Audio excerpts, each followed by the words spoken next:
What's that, dear Lord? Hey, what's coming at us, dear Lord? Don't panic. We're passing through the asteroid belt of the stone which the builders rejected. Now, whilst we're going through this danger zone, and during our descent into the underworld, I want all of you to meditate and to then offer me a statement as to why you're for or against the resolution to vaporize the Jewish race. I, for one, will make my declaration right now. It comes from Isaiah 5, 4 through 5. What more is there that I ought to do to my vineyard, that I have not yet done to it? And now I will show you what I will do to my vineyard. I will take down its hedge, and it shall be wasted. I will break down its wall, and it shall be trodden down. Lord, those asteroids, they're coming closer. They're coming closer. We're hitting turbulence, dear Lord and Savior. This is worse than the tempest on the sea.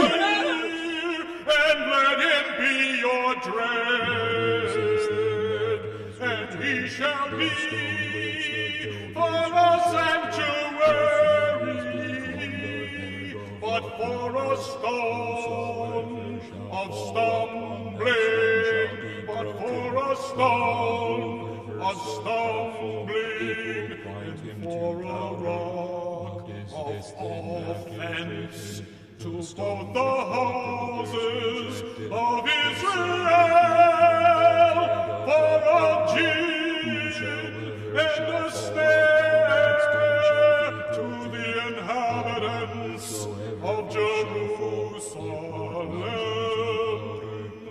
a plague on both your houses.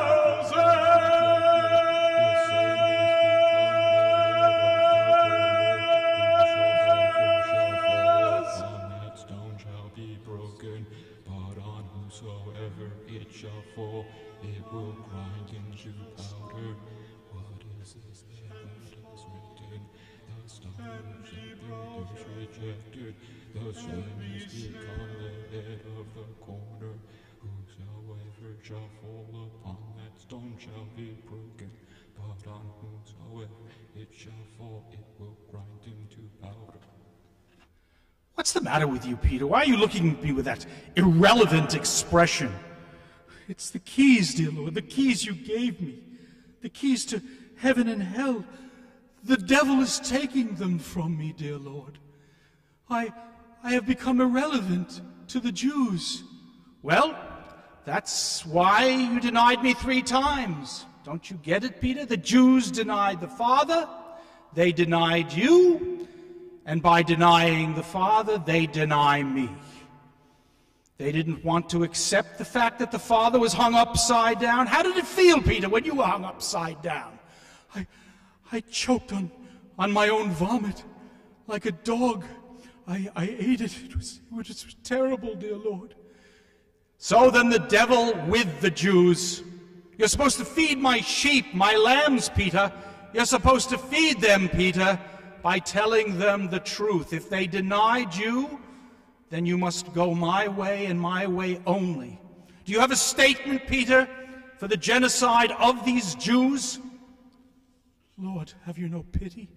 The devil with the Jews. The devil will take your keys now, Peter. And the devil with the Jews who denied the Father. They denied you who represented the Jews, and they denied me. They hated both you, me, and the Father. Give your statement or not, Peter. And if not, then go to hell with them. I have a statement, Lord. It has come to pass that the last condition of Israel is worse than the first. For as the Savior's disciple says, it would be better for them not to have known the way of justice than, after having known it, to turn back from that holy commandment which was delivered to them. For the true proverb has happened to them. The dog has returned to his vomit,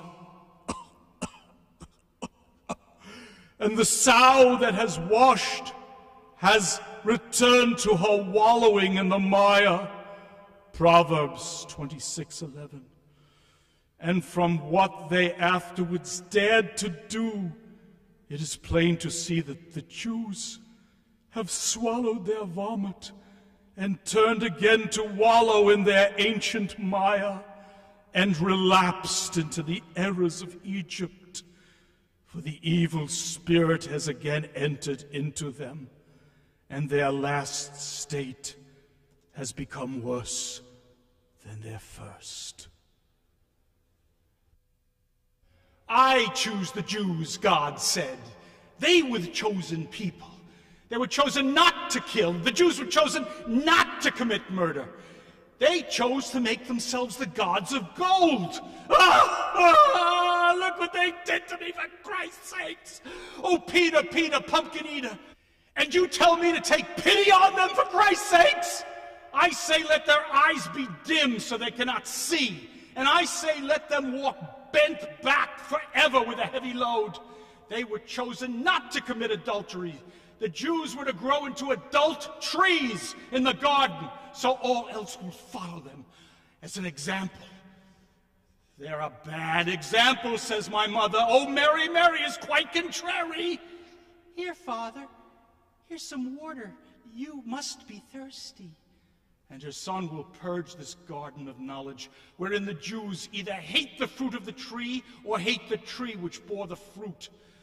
I know that all of you are eager to tear up the garden with me, but I'm afraid you'll go intending to pull up the weeds and pull up the wheat along with them.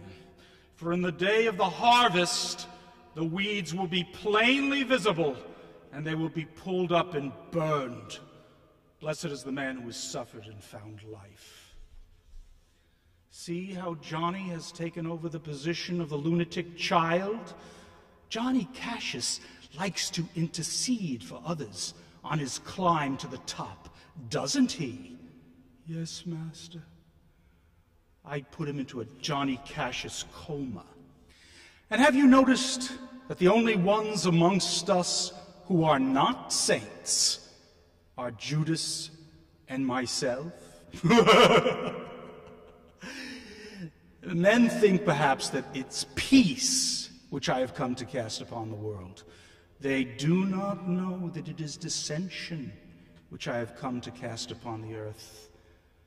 Fire, sword, and war. For there will be 5 in a house, 3 will be against 2, and 2 against 3. The father against the son, and the son against the father. And they will stand solitary.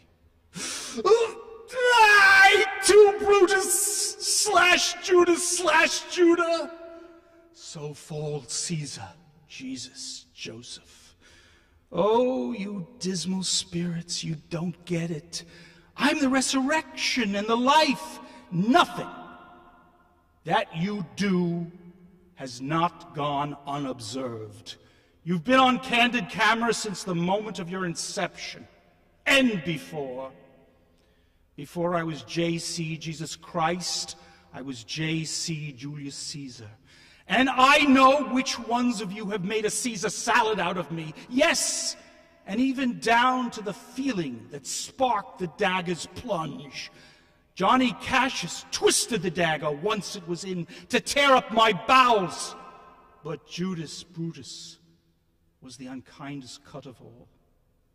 Did I assassinate you, Lord? No, Peter. You were a man consumed by the lion god, Amen, prowling the streets of the capital, sulking about, whilst your erstwhile wife whelped a new pride in front of the fearful crowd. How many Jews do you intend killing, dear Lord? Listen, whoever does not hate his father and his mother cannot become a disciple to me. And whoever does not hate his brothers and sisters and take up his cross in my way will not be worthy of me. Now pick up my father's double cross, you second-rate sacrificial pawn, and go to Rome with it. Where there are 3 gods, they are gods. Where there are two or one, I am with them. This is the story of two men who wanted to be gods and how they planned to secure their ambition by killing the God who was amongst them. Go back, John and Judas, back before I was taken, back into the black. Brutus, I do observe you now of late. I have not from your eyes that gentleness and show of love, as I was wont to have. You bear too stubborn and too strange a hand over your friend that loves you. Cassius, be not deceived if I have veiled my look. I turn the trouble of my countenance merely upon myself. Vexed I am of late with passions of some difference, conceptions only proper to myself, which give some soil perhaps to my behaviors. But let not therefore my good friends be grieved, among which number, Cassius, be you one, nor construe any further my neglect than that poor Brutus, with himself at war, forgets the shows of love to other men. Then Judas, no, not Judas! Brutus! Then Brutus, I have much mistook your passion, by means whereof this breast of mine hath buried thoughts of great value, worthy cogitations. Tell me, good Brutus, can you see your face? No, Cassius. For the eye sees not itself, but by reflection, by some other things. 'Tis just, and it is very much lamented, Brutus, that you have no such mirrors as will turn your hidden worthiness into your eye, that you might see your shadow.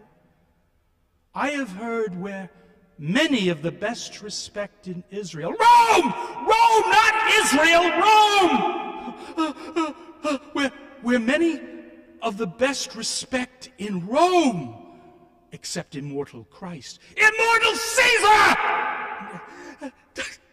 Except immortal Caesar, speaking of Brutus, and groaning underneath this age's yoke, have wished that noble Brutus had his eyes. Into what dangers would you lead me, Cassius, that you would have me seek unto myself for that which is not in me? Therefore, good Brutus, be prepared to hear. And since you know you cannot see yourself so well as by reflection, I, your glass, will modestly discover to yourself that of yourself which you yet know not of. And be not jealous of me, gentle Brutus. Or I a common laughter, or did use to stale with ordinary oaths my love to every protester? If you know that I do fawn on men, and hug them hard, and after scandal them, or if you know that I profess myself in banqueting to all the rout, then hold me dangerous. We have no king but Caesar! What means this shouting? I do fear the people choose Caesar for their king. I do fear it. Then must I think you would not have it so? I would not, Cassius. Yet I love him well. But wherefore do you hold me here so long? What is it that you would impart to me? If it be aught toward the general good, set honor in one eye and death in the other, and I will look both upon them indifferently. For let the gods so speed me, as I love the name of honor more than I fear death. Ah, I know that virtue to be in you, Judas. Brutus, you stupid! Brutus! Oh, God, I don't want to go on. Please, Brutus, say the lines! It's coming up. I know it's coming up. Say the fucking lines. I know that virtue to be in you, Brutus, as well as I do know your outward favor. Well, honor is the subject of my story. I cannot tell you and other men what they think of this life, but for my single self, I had as lief not be as live to be in awe of such a thing as I myself. I was born as free as Jesus. Caesar! I was born as free as Caesar, so were you. We both have fed as well as he, and we both endure the winter's cold as well as he. For once upon a raw and gusty day, oh God, you walketh on the water! You walketh on the water! How can I do this? I lied! Go on with this. For once upon a raw and gusty day, the troubled Tiber, chafing with her shores, Caesar said to me, darest thou, Cassius, now leap into me with this angry flood and swim to yonder point? Upon the word, accoutred as I was, I plunged in and bade him follow, so indeed he did. Oh God, the torrent roared, and we did buffet it with lusty sinews, throwing it aside and stemming it with hearts of controversy. But ere we could arrive the point proposed, Caesar cried, help me, Cassius. And I said, no, you walked on water. I lied about the whole thing. Give me a sword. I pray thee, give me a sword. I'll fall on it. Go on with this. We only have a knife here. You could stab yourself with this knife. Give me the knife, then I'll stab it. Go on with this. Oh, I lied. Please don't throw me in the water. Please, I lied. I was the one who was sinking. I was the one who couldn't swim. I was the one who saved my life. Please don't let me go any further. Please continue. Caesar cried, help me, Cassius, or I sink. Caesar cried, help me, Cassius, or I sink. I, as Aeneas, our great ancestor, did from the flames of Troy upon his shoulder the old Anchises bear, so from the waves of Tiber did I the tired Caesar. And this man has now become a god. And Johnny Cassius is a wretched creature. Johnny Cassius. And Cassius is a wretched creature and must bend his body of Caesar, but carelessly, but not upon him. He had a fever when he was in Spain. Let me fall upon a kitchen knife, please. Go ahead. No, I was the one that had a fever. I was the one who was shivering. Don't humiliate me anymore. Pick me into the boat, I pray. Forgive me. Continue. He had a fever. He had a fever when he was in Spain. And when the fit was on him, I did mark how he did shake. 'Tis true, this God did shake. His coward, I am the coward! Continue.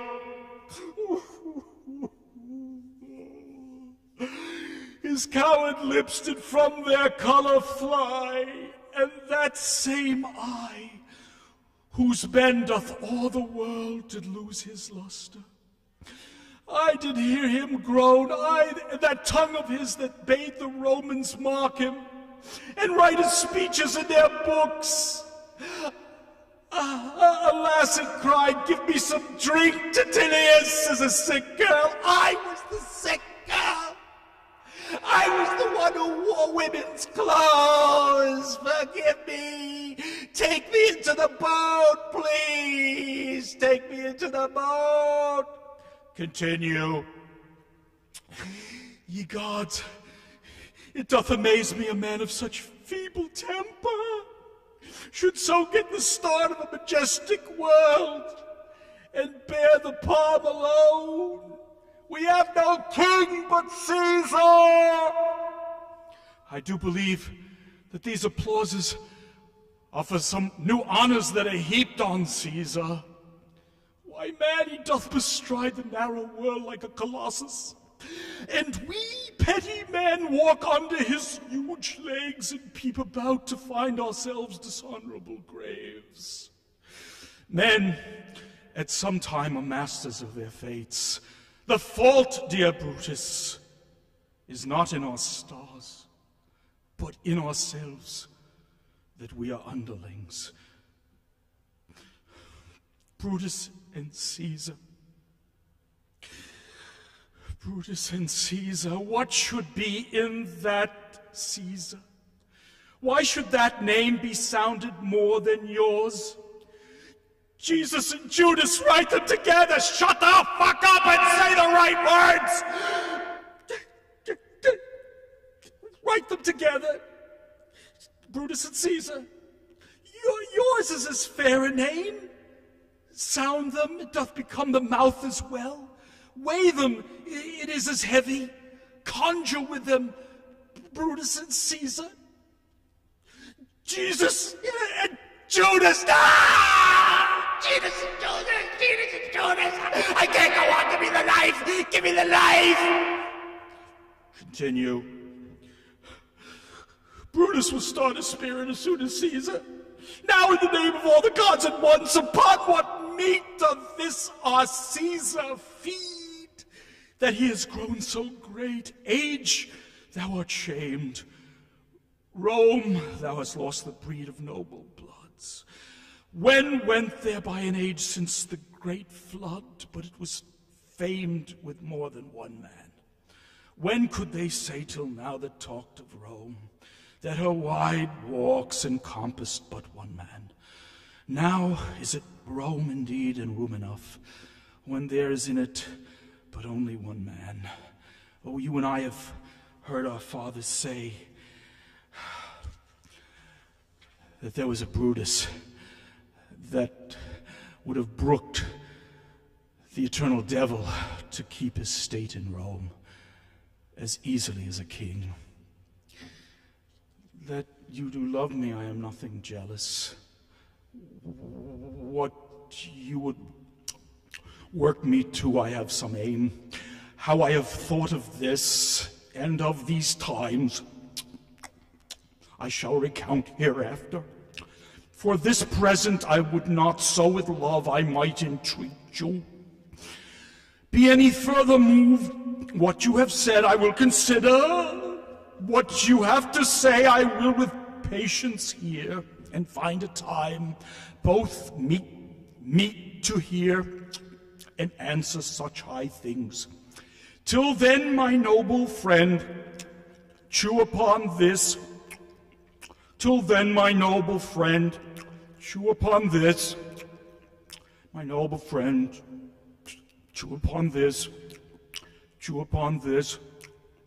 Chew upon this.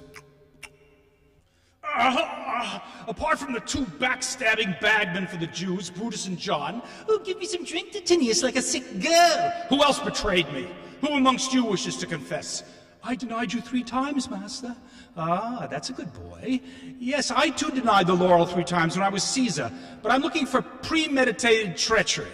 Observe Didymus Judas Thomas, how he dippeth his hand into the dish concurrent to Judas. Tell your brothers the second secret. Oh, poor Didymus is too ashamed to je ne sais quoi, the incredulity of it all. But Jude Thaddeus knows the second secret, doesn't he? That's why he's referred to as the patron saint of impossible missions. Hey, Jude, don't be obscure. Tell your brother rats why Didymus was so intrigued at the wound on my right side. Because he stabbed you in the exact same place where you were speared. What? Say again? In the place where you were speared, when you were Jesus Christ, Didymus Judas Thomas knifed you exactly in that place when you were Julius Caesar. Well, at least he didn't gut me like a fish like Johnny Cassius. That's a lie! I cut clean on the opposite side of the spear wound. Whoever does not hate his father and his mother, as I do, cannot become a disciple to me. And whoever does not love his father and his mother as I do, cannot become a disciple to me. For my mother gave me falsehood, but my true mother gave me life. My father lost his head, so I decapitated him. He is the beast that is not a beast, yet still is. Those who do the will of my Father are my brothers and my mother. It is they who will enter into the kingdom of my Father. I am Caesar, I am Christ, I am God. Render unto me everything. It is those who are worthy of my mysteries that I tell my mysteries. Do not let your left hand know what your right hand is doing. Zig Heil! Zig Heil! Peter, is there anyone here who is my champion? Think before answering. Remember how you were released from satanic designs to conceal your type of animal slaughter martyrdom?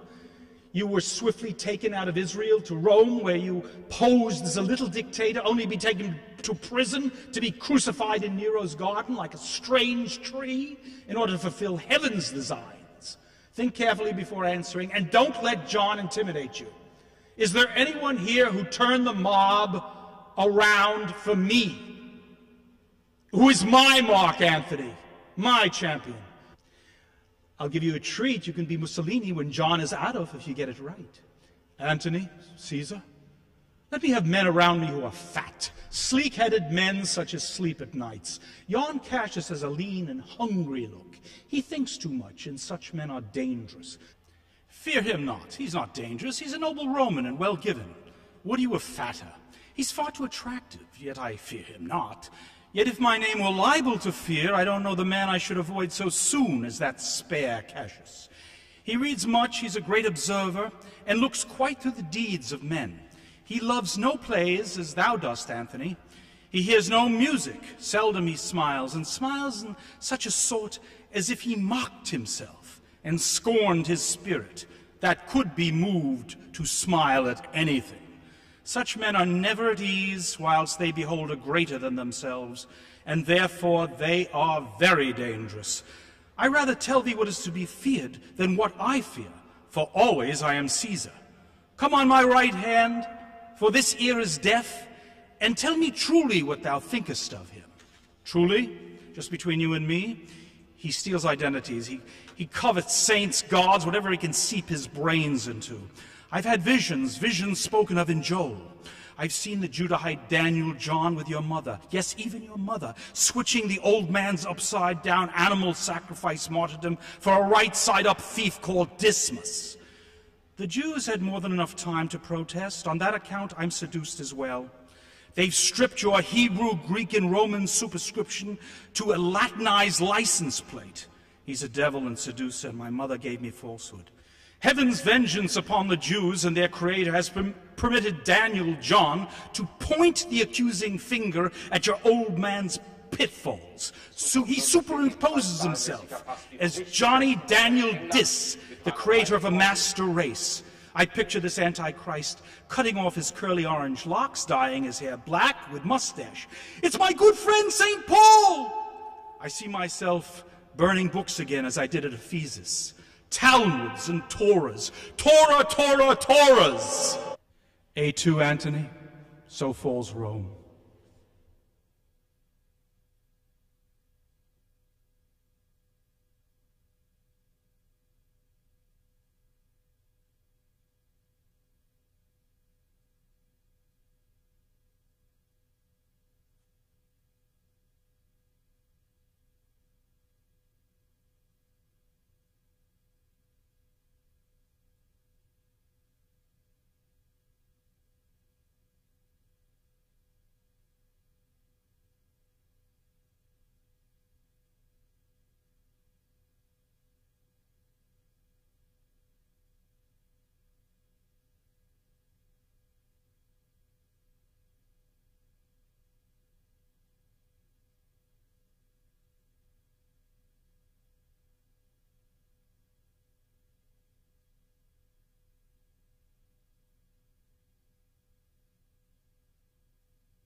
I'm recording 2 tunes for the Disney film Meet the Robinsons.